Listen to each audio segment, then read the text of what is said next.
When it comes to legendary Pokemon, there are very few Pokemon which truly feel legendary. Even in Generation 1, when we only had 5 legendary Pokemon, there was definitely separate tiers. The 3 legendary birds were powerful elemental monsters that felt more important than just about every other Pokemon in the game. However, they absolutely feel insignificant when you compare them to Mewtwo. This man-made Pokemon was really just on another level. It was fast, powerful, and it just has a pressure about it. And then there was Mew, a mythical Pokemon that was nearly impossible to get your hands on. For most kids, the only times we saw this Pokemon was in the opening theme of the Pokemon anime or in the first Pokemon movie, Mewtwo Strikes Back. And with the remake of this movie making some major news in the Pokemon community, I figured it would be a perfect time to retell the story of Mew and Mewtwo. And for this case, we will be focusing purely on the stories of Generation 1. If you guys love Mewtwo and are excited for the movie, be sure to drop a like and subscribe to this channel for more Pokemon content. With all the YouTube stuff out of the way, let's start with Mew. It's said that Mew is the ancestor of all Pokemon, with DNA that includes that of every other species. It is an extremely ancient and rare Pokemon that only appears in extremely special circumstances. The games kind of tell an expanded but alternate story of the movie. The games explain that Mew was discovered deep in the jungles of Guyana, South America, on July 5th, and with the help of scientists, it quote, gave birth to Mewtwo on February 6th. The story of Mew tends to be fairly similar among all the other versions of the story. It is always an ancient ancestor to other Pokemon, it avoids humans, and its DNA led to the creation of Mewtwo.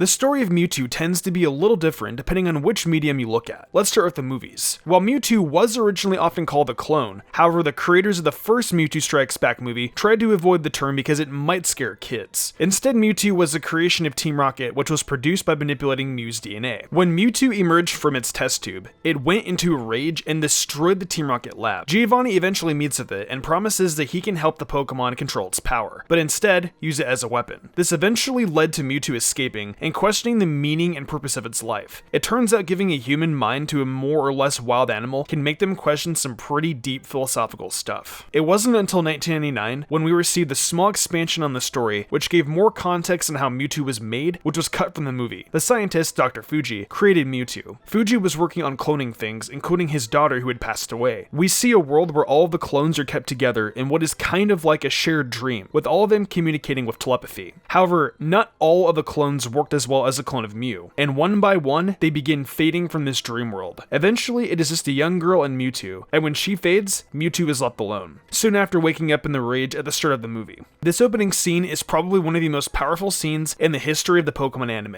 It adds so much power to who Mewtwo is, and it changes the tone of the entire film.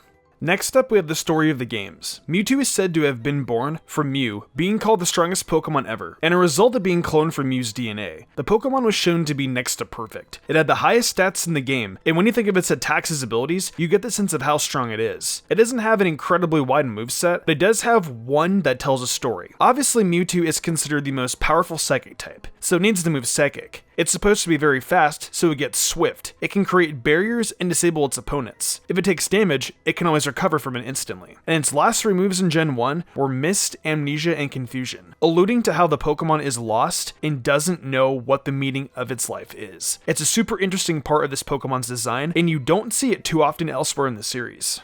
In terms of the games for Mew, it's had quite the history. First, having the alleged truck rumor that everyone and their mom freaked out about as a kid. People thought that if you surfed across the water patch where the SS Sand is, you would find Mew underneath the truck there, which is untrue. You can, however, get Mew from a glitch in the Gen 1 games by doing a number of proper procedures and steps. There's also the lore from the Pokemon Mansion on Cinnabar Island, and how Ditto is a failed clone of Mew. That's why it looks so messed up and such. Finally, we have Mewtwo in the Pokemon Adventures manga. Much like in the anime series, Mewtwo was produced by cloning Mew. However, this time the scientist was Blaine and not Mr. Fuji. Although in this case, Blaine is a member of Team Rocket while Fuji isn't. And instead of trying to clone his daughter, Blaine mixed his own DNA with Mew's to create the new Pokemon. Apparently, they didn't have enough of Mew's DNA, so he was forced to add his own. Eventually, Mewtwo goes on a rampage, turning on its creators and attacking Cerulean City. It hides in Cerulean Cave, and when Red shows up to stop the newly named monster of Cerulean City, he is attacked. Mewtwo throws a tornado of psychic energy at the young trainer, and Blaine has to step in to save him. We then find out that while Blaine's DNA is in Mewtwo, some of Mewtwo's DNA also is inside of Blaine's arm, and because of this, they are able to sense one another. However, this would eventually lead to Blaine's death as Mewtwo cells spread through his body. Blaine tries to kill the Pokemon but fails, and Red puts a Master Ball in Pika's mouth and throws it towards Mewtwo to capture the Pokemon. Mewtwo becomes Blaine's ace Pokemon. However, as the Pokemon exerts its power, the cells in Blaine's arm spread Red and cause him incredible pain. We see them take on the villainous Elite Four at Cerise Island, even using Mewtwo's psychic powers to try and crush Lance's Pokeballs before he could send out his team. Lance explains that his Pokemon were already out in hiding, as Lance passes out from the pain of Mewtwo's attacks, with Mewtwo eventually stopping the battle out of fear for Blaine's life. In the Gold and Silver chapters, Blaine finds Entei and has it use its healing flame to separate himself from Mewtwo, and now being a free Pokemon, Mewtwo leaves Cinnabar. Later in the Fire Red and Leaf Green chapters, we finally see Mewtwo's return, as he tells Red he is here to help him defeat Team Rocket. It is apparently able to communicate through telepathy with the trainers it trusts, like Red, Yellow, and Blaine. Together with his new Mewtwo, Red travels to the Trainer Tower to take on Surd and a massive group of Unknown. However, Mewtwo swats them away as if they were a group of Unknown. Blue and Green fall into a trap, but Mewtwo is able to save them and locate Professor Oak and Green's parents with its telepathy. Our heroes are then attacked by Giovanni and an army of Deoxys clones. Mewtwo charges Giovanni only to be stopped by one of the clones. When Mewtwo learns that another Pokemon has been cloned and is being used by Team Rocket, it goes into a rage. Just then, a set of armor shoots from the walls and clings to Mewtwo, making it unable to move while Giovanni escapes. Eventually, Mewtwo breaks free and manages to beat down Deoxys. Deoxys joins the heroes, and Surd fires a laser at him to stop the Pokemon. However, Mewtwo, Red, Blue, Yellow, Green, and Silver jump in the way. The Dex holders turn the stone, but Mewtwo remains free. Later in the X and Y chapter, we find out that Mewtwo had become the new protector of the Pokemon Village, and battles Team Flare by Mega Evolving not once, but twice in a battle, with Blaine's help to defeat Lysandre, Essentia, and Zygarde.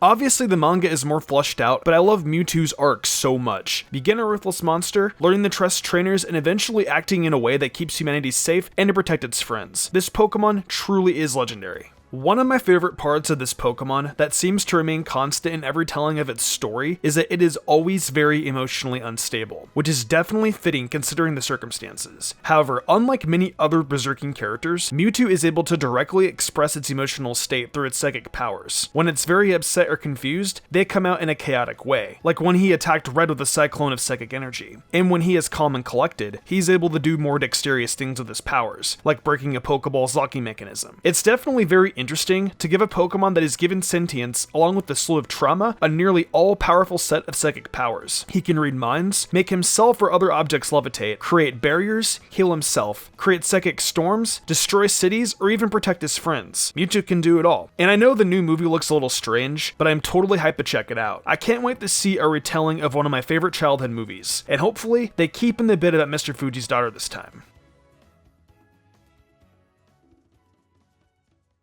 But that wraps things up. Which version of Mewtwo is your favorite? For me, it's manga, then movie, then games. But I'd love to hear your thoughts down below. If you enjoyed this video, be sure to leave a like and subscribe for more Pokemon content. I really enjoyed this video, so if there are other Pokemon you'd like me to take a look at, let me know in the comments below, because this could be a really fun series. I also wanted to give a shout out to Mewtwo's birthday, that was a while ago, and kind of bring in a more personal experience I had with it. Mewtwo was one of the first legendary Pokemon I ever laid my eyes on. I remember getting the Pokemon the First movie VHS tape and seeing Mewtwo wreak some crazy havoc. Then, as the film went on, I was able to grasp the message of the movie. Even as a 6-year-old kid, the first movie made that much of an impact. The movie taught me that no matter where you come from, everyone is different and everyone should be treated as equals, whether you're clones or not. That message really sunk into Pokemon fans, and I am definitely one of them. So thank you Mewtwo and Mew for teaching us Pokemon fans such an important message at a young age. And the Pokemon the First movie VHS tape box, customers had also received a promo Mewtwo card as well. To this day, I still have that card and it's pretty special to me. To be honest, I'll probably always keep that card due to how much of an impact Mewtwo had on me as a kid. It was even my favorite Pokemon at a point before Umbreon existed, so that says a lot too. There was also the custom Mew card from Pokemon 2000. You know that one that the collector dude picked up? I forgot his name, but I want that card really bad. I'm probably gonna head over to eBay to pick it up at some point. Anyways, to sum things up, the point I'm trying to convey is, Mew and Mewtwo, I think, have made more of an impact on fans than any of the other legendary Pokemon in this series. These two are just so iconic, and I am happy I got to talk about them today.